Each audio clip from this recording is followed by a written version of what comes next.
هذا الايدي صار ما عنده شغل.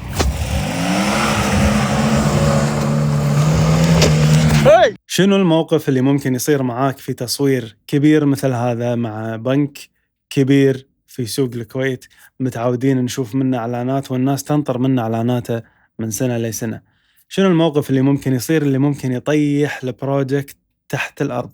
أهلاً، جاسم الحربان هني. أتمنى أن أنتم مستمتعين في هذه السلسلة اللي قاعدين نقدم فيها أعمالنا ونوريكم شلون تمت من البداية إلى النهاية. عوايدنا نحب نتميز وكل شخص منا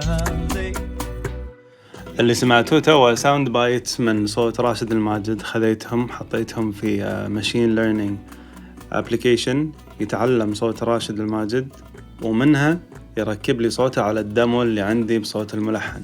فهذا قرب الصورة على الكلاينت انه يتخيل راشد الماجد قاعد يغني اغنيتنا.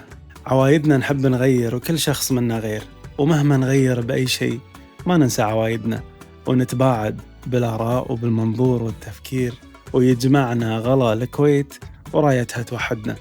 هذا بروجكت تم بإعجاز. شلون؟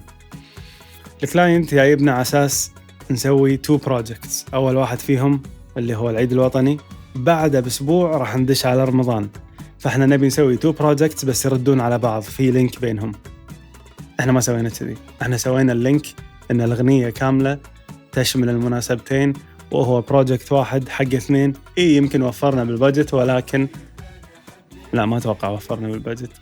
بذكاء الكتابة قدرنا إن إحنا ندمج نسوي لينك بين المناسبتين. من ناحية ملكة الكتابة، أنت تدور الشخص اللي أنت أفكارك تتوافق معاه، ومجرد ما تعطيه البريف وهو جاهز إنه هو يترجم هذه الأفكار المبعثرة فويس نوت بالتلفون إلى كلام ثقيل مرصوص يلامس القلب ويحرك المشاعر.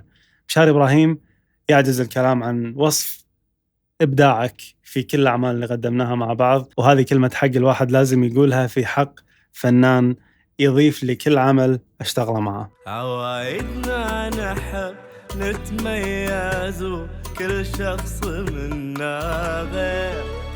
من الناحية الثانية عندنا متعب الفري، أحد شركاء النجاح اللي أنا أحب أشتغل معاهم من 2015 في مسلسل 10 وقفات اللي سويناه حق يوتيوب. حصيلة الأعمال اللي قاعدين نشتغلها مع بعض وفارقة ومتميزة عن ما يقدم في السوق كثيرة، وإن شاء الله الجاي أفضل وأحلى.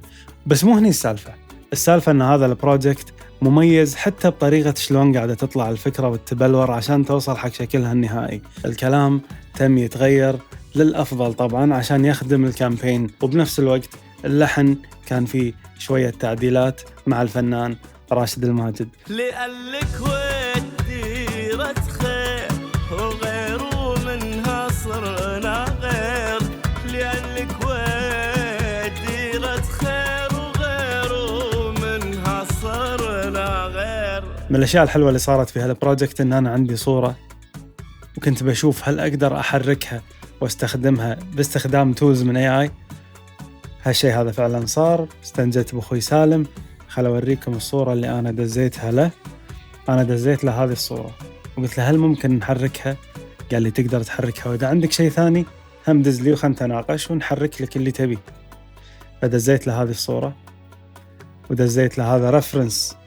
متخيل الكاركترز ملوتي يمشون بين الخيام في مشهد مثل هذا، ودزيت له منظر الخيمة من داخل. على ما صورنا قلت له أنا هذا المشهد اللي صورته داخل الخيمة، هذه ألوانه، هذه أجواءه، وهذه واحدة من الكاركترز اللي معاي. صورتهم وما طول، رد علي ب3 نسخ أختار منهم الأنسب واستخدمناهم وطلعوا من أروع ما يكون مثل ما أنتم شايفين قدامكم على الشاشة. عجيب عجيب عجيب.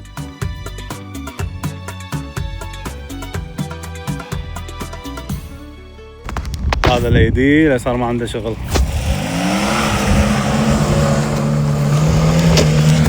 مو هني الموضوع، هذا كل هاللفة هذه الحين أنا جايكم حق صلب الموضوع.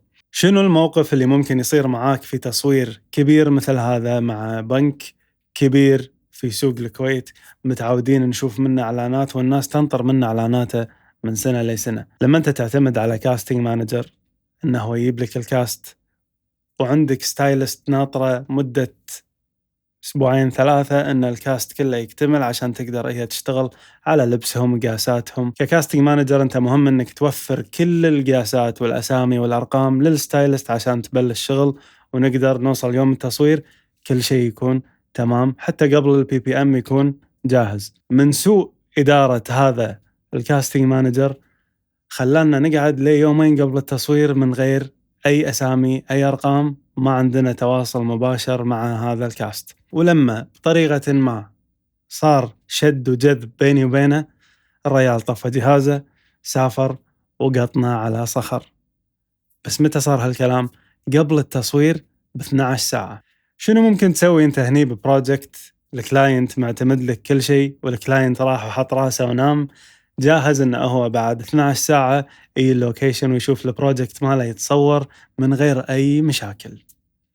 موقف جدا صعب، تحتاج ناس توقف معاك تشيلك من هذه الورطة اللي انت انحطيت فيها. والحمد لله لازم اذكرهم بالاسامي، نواف، هادي. بنفس الاتصال اتصلت ويوني لي عندي بالمكتب وسهرنا للساعة 3 الفجر وإحنا نحاول نتواصل مع نفس الوجوه اللي اتفقنا عليهم. ترى العائلة اللي تشوفونها بالإعلان هذه ما كانوا يعرفون بعض أول ما دشوا اللوكيشن، وكان الوضع awkward إن أنت تحاول تطيح الميانة بينهم عشان يقدرون يأدون المشهد بشكل جميل. هديناهم بروحهم شوي، لقيناهم قاعد يتعازمون على الأكل وقاعدين مع بعض على الطاولة يضحكون ويسولفون، كأنهم عائلة صدق. شوفوهم ما كانهم أهل. خصوصا لا طلع الهلال تشوف من الكرم أشكال عجيبة وما طرت عالبال ونتحدى بعض بالخير. شايفين احنا شنو ممكن نورفي؟ الفيديو اللي مدته دقيقة هذا تشوفه بتلفونك وتحكم عليه حلو مو حلو، ما عجبني ما حسيته، لك أحقية ان انت تحبه ولا ما تحبه. ولكن في ورا البروجكت هذا ناس قاعدة تحط روحها وقلبها انها تطلع بروجكت انت تشوفه تفتخر فيه في عيدك الوطني، او تشوفه برمضان في ذكريات مع هذه الاعلانات، ويصير في ربط بينك وبين البراند اللي مقدم لك هذه الافكار. احنا هذه التشالنجز متعودين عليها، بس ما احنا متعودين ان احنا قبل التصوير ب12 ساعة نخسر الكاست كله. ارجع ورا بعد شوي. and action. How are you? I'm good. I'm very happy to meet you. شباب يعطيكم العافية جميعا باللوكيشن. again. لا احنا مو قادرين نسمع بعض. ابي هدوء تام. بعد اذنكم. يلا. بديل؟ Yes, please. اكشن. هذه اهم لحظة الحين. لاين. ما اريد اروح. يلا تفضل. I'll focus here maybe. شباب ثمانية.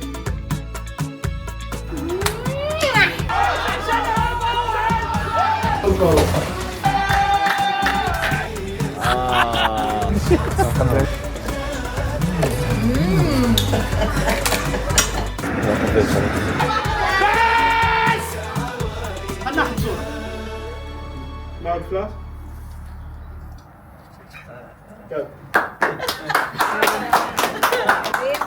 الموضوع سهلات، والموضوع مو بإيد إنسان، الموضوع بيد ربك. إذا الله كاتب أن أنت تنجح في بروجكت فأنت راح تنجح مهما كانت الظروف، وإذا الله كاتب أنه بيطيح فالحمد لله. بروجكتاتنا مستمرة وراح نحاول أن احنا نتخطى كل المشاكل عشان نقدم لكم أحسن بروجكت في المناسبتين. شكرا لكم، شكرا لمشاهدتكم، وأشوفكم قريب. إيش رأيكم بالله؟ ما تحسون إن لما أسترسل بروحي أحسن من لما أكتب سكريبت؟ ما أدري والله، أنا عاجبني كنا كذي استرسال from the top of the dome تي وتقول اللي تبي. شكلنا بنستمر كذي. شكرا لكم وأشوفكم قريب.